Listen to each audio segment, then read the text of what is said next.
Hi everyone, noodles ஸ்டைலில் சூப்பரான சேமியா எப்படி செய்கிறதுன்னு பார்க்கலாம் வாங்க.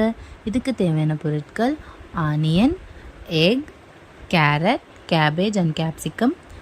நான் அணில் சேமியா எடுத்துருக்கேங்க. உங்களுக்கு நீங்கள் என்ன சேமியா வேணும்னாலும் எடுத்துக்கலாம். வாங்க எப்படி செய்கிறதுன்னு பார்க்கலாம்.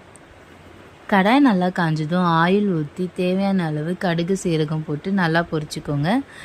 இப்போது எடுத்து வச்சுருக்க எக்கை போட்டு இந்த அளவுக்கு நல்லா வதக்கிக்கோங்க. எக் நல்லா எடுத்து வச்சுருக்க ஆனியன் அண்ட் வெஜிடபிள்ஸ் ஆட் பண்ணிக்கோங்க. நீங்கள் உங்களுக்கு எவ்வளோ வெஜிடபிள்ஸ் வேணும்னாலும் ஆட் பண்ணிக்கலாம். நான் இன்றைக்கி இது 3 மட்டும்தான் எடுத்திருக்கேன். இப்போ தேவையான அளவு salt and chilli powder add பண்ணிக்கோங்க. இந்த அளவுக்கு நல்லா வெந்தது. இதை எடுத்து ஒரு பிளேட்டில் ட்ரான்ஸ்ஃபர் பண்ணிடலாம். இப்போ அதே கடாயில் தண்ணி ஊற்றி தேவையான அளவு சால்ட் போட்டுக்கோங்க. தண்ணி நல்லா பாயில் ஆனதும் எடுத்து வச்சுருக்க சேமியாவை ஆட் பண்ணிக்கோங்க. இந்த அளவுக்கு சேமியா நல்லா வெந்தது. எடுத்து வச்சுருக்க மசாலாவை போட்டு நல்லா மிக்ஸ் பண்ணிவிடுங்க.